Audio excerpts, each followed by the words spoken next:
It's February 27, and today in Philippine history, Ruperto Kangleon died in 1958. Kangleon was born in 1890 in Macrohon, southern Leyte. In his youth, there were many newspaper articles about him as an athlete. He represented Cebu in basketball, track and field, and baseball. He married Valentina Tagle in January 1921 in Imus, Cavite, and it was in his marriage record that I found out the names of his parents, Braulio Kangleon and Flora Cadava. I did not find his birth or baptismal record. In 1942, Kangleon was already a lieutenant colonel when World War II broke out. He led USAFE forces in Cebu and Davao. He was captured but he escaped, after which he became a guerrilla in Leyte. Kangleon was able to consolidate Leyte. He led several guerrilla groups, which were known as the fiercest against the Japanese Imperial Army. They were known as the Black Army. Sounds mabangis. Kangleon's Black Army was the main force that liberated Leyte Island during the last phase of the war. Because of Kangleon's success, the island became the entry point when the United States Army returned to retake the Philippines.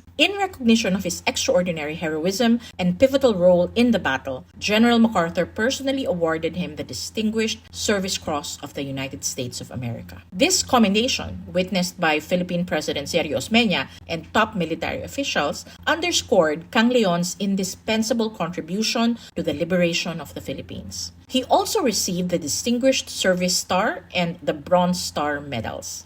Following the war, Kangleon transitioned from military service to politics. He was appointed civil governor of Leyte during the re-establishment of the Philippine Commonwealth under President Osmeña. In 1946, he was appointed Secretary of National Defense by President Manuel Rojas. He resigned from his cabinet post after a staffing disagreement with President Elpidio Quirino. Kangleon ran for the Senate without the endorsement of President Quirino and succeeded in being elected as a senator. In the Senate, he served as the chairman of the Committee on Veterans and Military Pensions and as the vice chairman of the Committee on National Defense and Security. Throughout his tenure, he championed the welfare of Filipino veterans, advocating for legislative measures that supported their rights and well-being. Senator Kangleon died in office from a heart attack in 1958, just a month before he turned 68. Camp Kangleon, the regional headquarters of the Philippine National Police in Tacloban City, Leyte, is named after him. In 1997, President Fidel Ramos posthumously promoted him to the rank of Brigadier General of the Philippine Army. In 2015, his death anniversary was declared Ruperto Kangleon Heritage Day. A statue of Kangleon, a soldier, a senator, and a proud son of Leyte, stands in his hometown, and his bust can be found at the offices of the Department of National Defense, a fitting tribute to his enduring legacy of service. Yung laban ni Ruperto Kangleon para sa ating kalayaan mula sa mga mananako